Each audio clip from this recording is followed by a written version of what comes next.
নমস্কার। রুনার সংগ্রহতে সকলকে স্বাগত জানাই। বইয়ের পাতার গল্প এখন আপনার কানে, আর সেই গল্প বলবো আমি, রুনা মুখার্জি। বাংলা সাহিত্যের কালজয়ী সৃষ্টি, রহস্য, রোমাঞ্চ, প্রেম ও সামাজিক হৃদয় ছোঁয়া গল্প নিয়ে আমি নিয়মিত হাজির হই। একটি রাত কখনো কখনো একটি মানুষের পুরো জীবনকে বদলে দেওয়ার জন্য যথেষ্ট।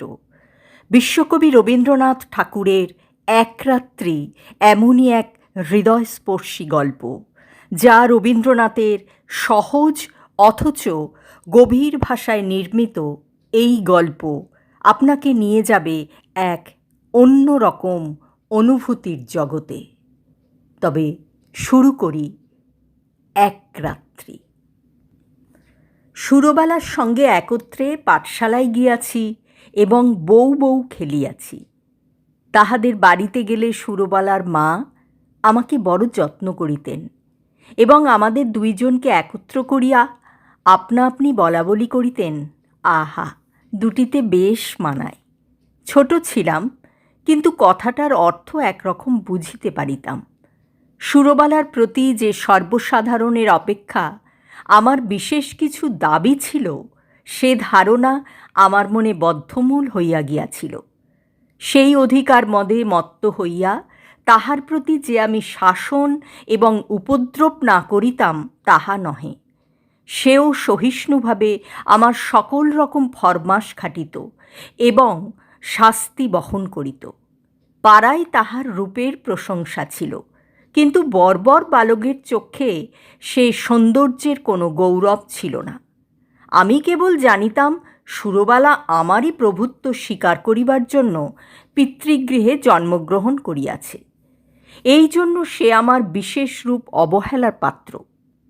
আমার পিতা চৌধুরী জমিদারের নায়েব ছিলেন। তাহার ইচ্ছা ছিল আমার হাতটা পাকিলেই আমাকে জমিদারি সেরেস্তার কাজ শিখাইয়া একটা কোথাও গোমস্তাগিরিতে প্রবৃত্ত করিয়া দেবেন। কিন্তু আমি মনে মনে তাহাতে নারাজ ছিলাম। আমাদের পাড়ার নীলরতন যেমন কলকাতায় পালাইয়া লেখাপড়া শিখিয়া কালেক্টর সাহেবের নাজির হইয়াছে, আমারও জীবনের লক্ষ্য সেইরূপ অত্যুচ্ছ ছিল। কালেক্টরের নাজির না হইতে পারি তো জজ আদালতের হেড ক্লার্ক হইব, ইহা মনে মনে নিশ্চয় স্থির করিয়া রাখিয়াছিলাম। সর্বদাই দেখিতাম আমার বাপ উক্ত আদালতজীবীগণকে অত্যন্ত সম্মান করিতেন। নানা উপলক্ষে মাছটা, তরকারিটা, টাকাটা, সিকেটা লইয়া যে তাহাদের পূজার্চনা করিতে হইত, তাহাও শিশুকাল হইতে আমার জানা ছিল। এই জন্য আদালতের ছোট কর্মচারী, এমনকি পেয়াদাগুলোকে পর্যন্ত হৃদয়ের মধ্যে খুব একটা সম্ভ্রমের আসন দিয়াছিলাম। ইহারা আমাদের বাংলাদেশের পূজ্য দেবতা, ৩৩ কোটির ছোট ছোট নতুন সংস্করণ। বৈষয়িক সিদ্ধিলাভ সম্বন্ধে স্বয়ং সিদ্ধিদাতা গণেশ অপেক্ষা ইহাদের প্রতি লোকের আন্তরিক নির্ভর ঢের বেশি। সুতরাং পূর্বে গণেশের যাহা কিছু পাওনা ছিল, আজকাল ইহারাই তাহা সমস্ত পাইয়া থাকেন। আমিও নীলরতনের দৃষ্টান্তে উৎসাহিত হইয়া একসময় বিশেষ সুবিধাযোগে কলিকাতায় পালাইয়া গেলাম। প্রথমে গ্রামের একটি আলাপি লোকের বাসায় ছিলাম। তাহার পরে বাপের কাছে হইতেও কিছু কিছু অধ্যয়নের সাহায্য পাইতে লাগিলাম। লেখাপড়া যথা নিয়মে চলিতে লাগিল। ইহার উপরে আবার সভা সমিতিতেও যোগ দিলাম। দেশের জন্য হঠাৎ প্রাণ বিসর্জন করা যে আশু আবশ্যক, এ সম্বন্ধে আমার সন্দেহ ছিল না। কিন্তু কি করিয়া উক্ত দুঃসাধ্য কাজ করা যাইতে পারে, তাহা আমি জানিতাম না এবং কেহ দৃষ্টান্ত দেখাইত না। কিন্তু তাহা বলিয়া উৎসাহের কোনো ত্রুটি ছিল না। আমরা পাড়া গেঁয়ে ছেলে, কলিকাতার ইঁচড়ে পাকা ছেলের মতো সকল জিনিসকেই উপহাস করিতে শিখি নাই। সুতরাং আমাদের নিষ্ঠা অত্যন্ত দৃঢ় ছিল। আমাদের সভার কর্তৃপক্ষীয়েরা বক্তৃতা দিতেন, আর আমার চাঁদার খাতা লইয়া না খাইয়া দুপুর রৌদ্রে টোটো করিয়া বাড়ি বাড়ি ভিক্ষা করিয়া বেড়াইতাম। রাস্তার ধারে দাঁড়াইয়া বিজ্ঞাপন বিলি করিতাম, সভাস্থলে গিয়া বেঞ্চি চৌকি সাজাইতাম, দলপতির নামে কেহ একটা কথা বলিলে কোমর বাঁধিয়া মারামারি করিতে উদ্যত হইতাম। শহরের ছেলেরা এইসব লক্ষণ দেখিয়া আমাদিগকে বাঙাল বলিত। নাজির সেরেস্তাদের হইতে আসিয়াছিলাম, কিন্তু ম্যাথসিনি গ্যারিবল্ডি হইবার আয়োজন করিতে লাগিলাম।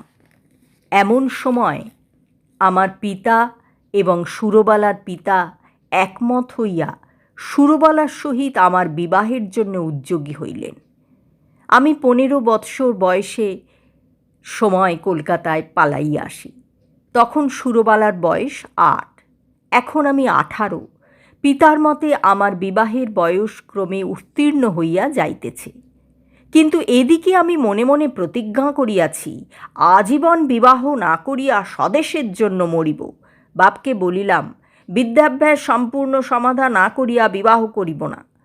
2-4 মাসের মধ্যে খবর পাইলাম উকিল রামলোচনবাবুর সহিত সুরবালার বিবাহ হইয়া গিয়াছে।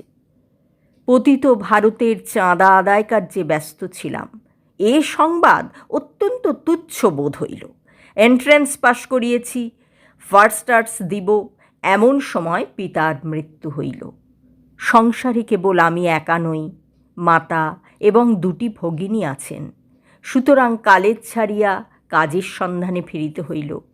বহু চেষ্টায় নোয়াখালী বিভাগের একটি ছোট শহরে এন্ট্রেন্স স্কুলের সেকেন্ড মাস্টারি পদ প্রাপ্ত হইলাম।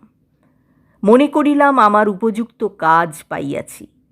উপদেশ এবং উৎসাহ দিয়া এক একটি ছাত্রকে ভাবি ভারতের এক একটি সেনাপতি করিয়া তুলিব। কাজ আরম্ভ করিয়া দিলাম।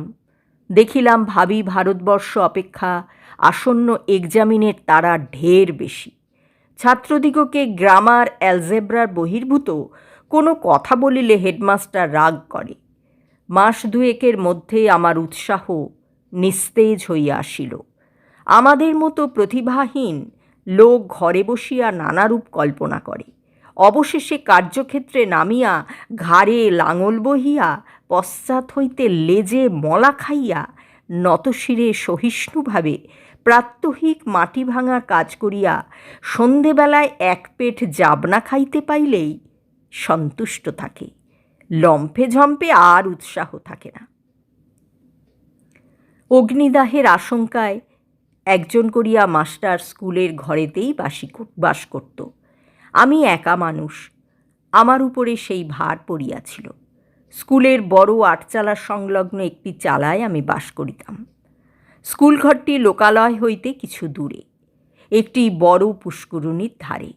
চারিদিকে সুপারি, নারিকেল এবং মাদারের গাছ, এবং স্কুলগৃহের প্রায় গায়ে 2টো প্রকাণ্ড বৃদ্ধ নিমগাছ গায়ে গায়ে সংলগ্ন হইয়া ছায়া দান করিয়াছে। একটা কথা এতদিন উল্লেখ করি নাই, এবং এতদিন উল্লেখযোগ্য বলিয়া মনে হয় নাই। এখানকার সরকারি উকিল রামলোচন রায়ের বাসা আমাদের স্কুল ঘরের অনতি দূরে, এবং তাহার সঙ্গে তাহার স্ত্রী আমার বাল্যসখী সুরবালা ছিল, তাহা আমার জানা ছিল। রামলোচনবাবুর সঙ্গে আমার আলাপ হইল।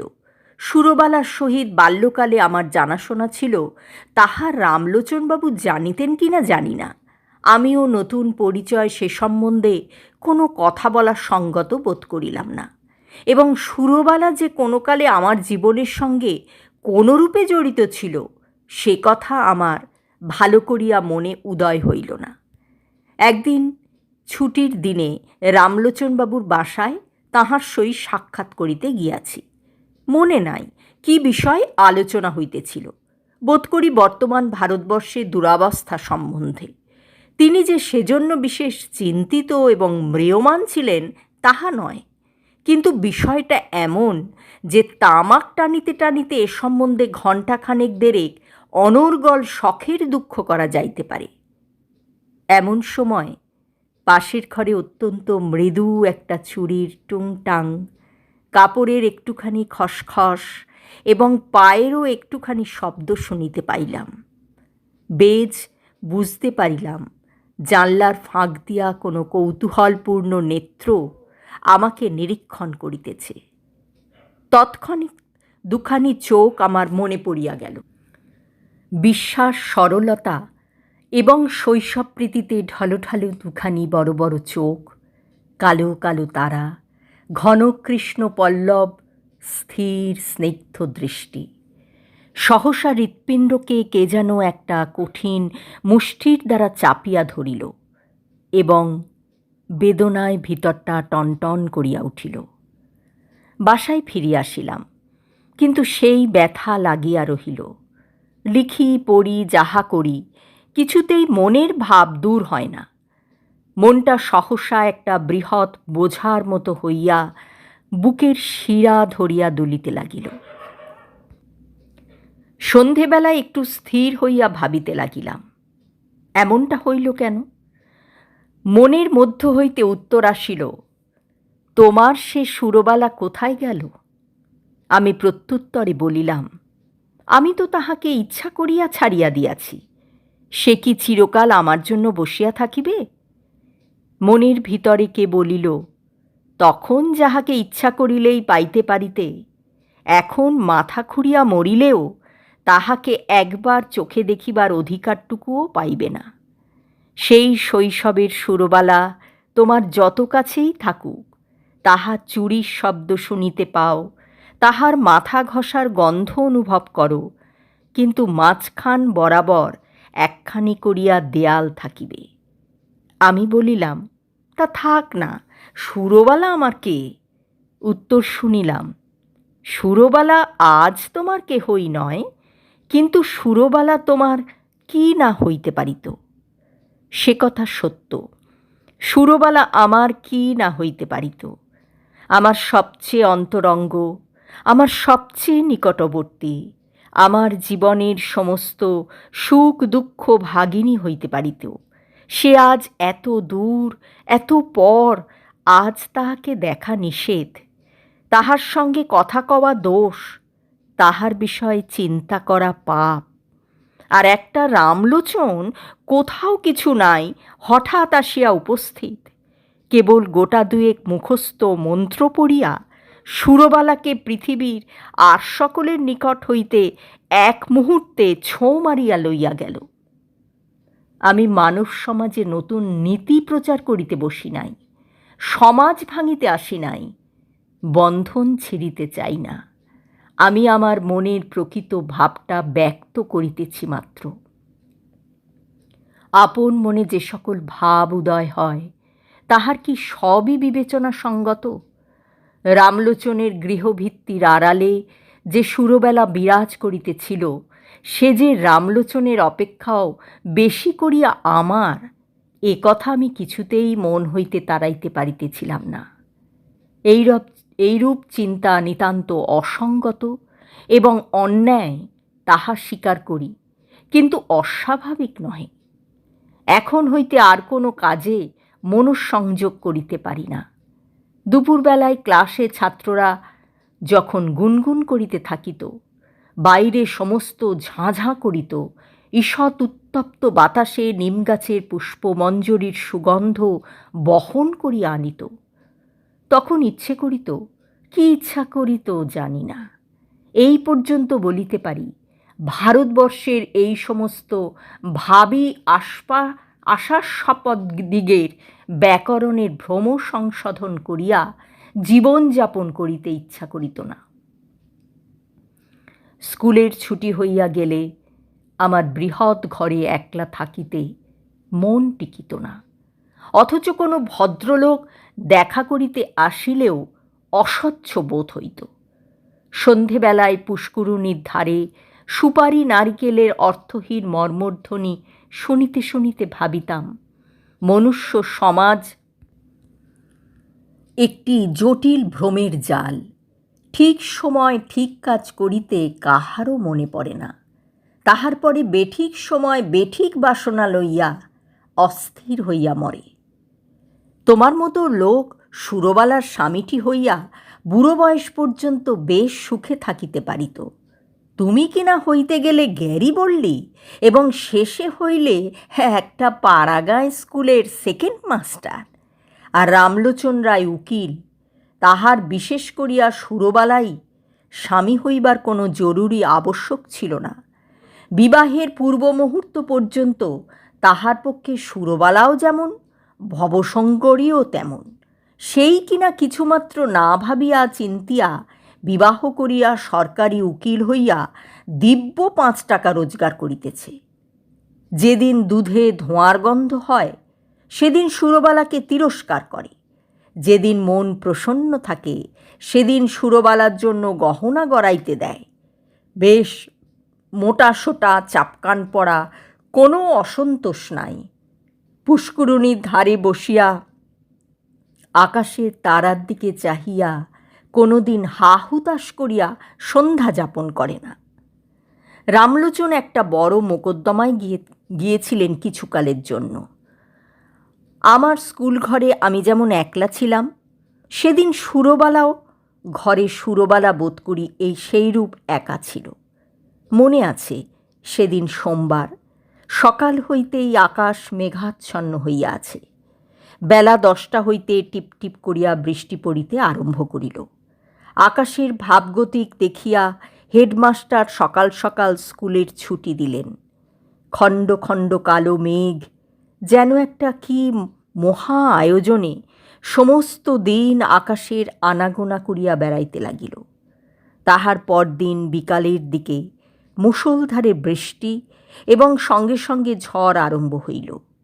যত রাত্রি হইতে লাগিল বৃষ্টি এবং ঝড়ের বেগ বাড়িতে চলিল। প্রথমে পূর্ব দিক হইতে বাতাস বহিতেছিল, ক্রমে উত্তর এবং উত্তর পূর্ব হইতে বহিতে লাগিল। এ রাত্রে ঘুমাইবার চেষ্টা করা বৃথা। মনে পড়িল এই দুর্যোগে সুরবালা ঘরে একলা আছে। আমাদের স্কুল ঘর তাহাদের অপেক্ষা ঘরের অপেক্ষা অনেক মজবুত। কতবার মনে করিলাম তাহাকে স্কুল ঘরে ডাকিয়া আনিয়া আমি পুষ্করিণীর পাড়ের ওপর রাত্রি যাপন করিব, কিন্তু কিছুতেই মন স্থির করিয়া উঠিতে পারিলাম না। রাত্রি যখন 1টা-1:30 হইবে, হঠাৎ বানের ডাক শোনা গেল। সমুদ্র ছুটিয়া আসিতেছে। ঘর ছাড়িয়া বাহির হইলাম, সুরবালার বাড়ির দিকে চাহিলাম।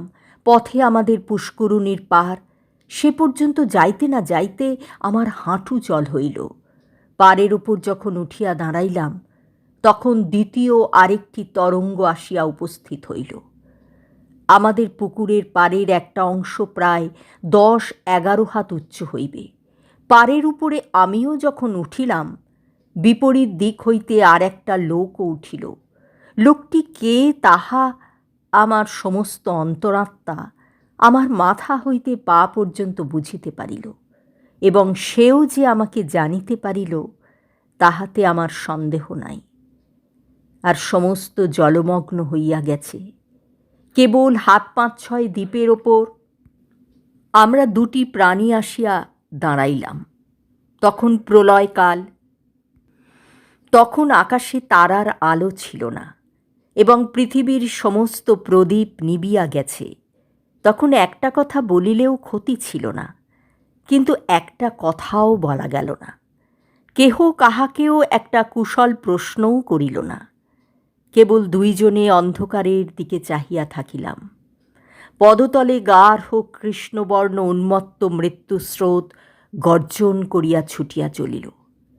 আজ সমস্ত বিশ্ব সংসার ছাড়িয়া সুরবালা আমার কাছে আসিয়া দাঁড়াইয়াছে। আজ আমি ছাড়া সুরবালার আর কেহ নাই। কবেকার সেই শৈশবে সুরবালা কোনো এক জন্মান্তর, কোনো এক পুরাতন রহস্যান্ধাকার হইতে ভাসিয়া এই সূর্য চন্দ্রালোকিত লোক পরিপূর্ণ পৃথিবীর উপরে আমারই পার্শ্বে আসিয়া সংলগ্ন হইয়াছিল। আর আজ কতদিন পরে সেই আলোকময় লোকময় পৃথিবী ছাড়িয়া এই ভয়ঙ্কর জনশূন্য প্রলয়ান্ধকারের মধ্যে সুরবালা একাকিনী আমারই পার্শ্বে আসিয়া উপনীত হইয়াছে। জন্মস্রোতে সেই নবকলিকাকে আমার কাছে আনিয়া ফেলিয়াছিল। মৃত্যুস্রোতে সেই বিকশিত পুষ্পটিকে আমারই কাছে আনিয়া ফেলিয়াছে। এখন কেবল আর একটা ঢেউ আসিলে পৃথিবীর এই প্রান্তটুকু হইতে, বিচ্ছেদের এই বৃন্তটুকু হইতে খসিয়া আমরা দুজনে এক হইয়া যাই। সে ঢেউ না আসুক, স্বামী পুত্র গৃহ ধনজন লইয়া সুরবালা চিরদিন সুখে থাকুক। আমি এই এক রাত্রে মহাপ্রলয়ের তীরে দাঁড়াইয়া অনন্ত আনন্দের আস্বাদ পাইয়াছি। রাত্রি প্রায় শেষ হইয়া আসিল, ঝড় থামিয়া গেল, জল নামিয়া গেল। সুরবালা কোনো কথা না বলিয়া বাড়ি চলিয়া গেল। আমিও কোনো কথা না বলিয়া আমার ঘরে গেলাম। ভাবিলাম, আমি নাজিরও হই নাই, সেরেস্তাদরও হই নাই, গ্যারি বললিও হই নাই। হ্যাঁ, আমি এক ভাঙা স্কুলের সেকেন্ড মাস্টার। আমার সমস্ত ইহজীবনে কেবল ক্ষণকালের জন্য একটি অনন্ত রাত্রির উদয় হইয়াছিল। আমার পরমায়ুর সমস্ত দিন ও রাত্রির মধ্যে সেই একটিমাত্র রাত্রি আমার তুচ্ছ জীবনের একমাত্র চরম সার্থকতা। গল্প পাঠ শেষ হলো। এতক্ষণ গল্প বলছিলাম আমি, রুনা মুখার্জি। গল্পটি ভালো লাগলে আপনার অনুভূতি কমেন্টে জানাবেন। বাংলা সাহিত্য, রহস্য, হৃদয় ছোঁয়া গল্প এবং বিভিন্ন ধরনের পাঠ শুনতে রুনার সংগ্রহের সঙ্গে থাকুন। ভালো লাগলে লাইক, কমেন্ট ও সাবস্ক্রাইব করতে ভুলবেন না। পরবর্তীতে আবার অন্য কোনো গল্প শোনাবো আপনাদের। ততক্ষণ আপনারা ভালো থাকুন। ধন্যবাদ।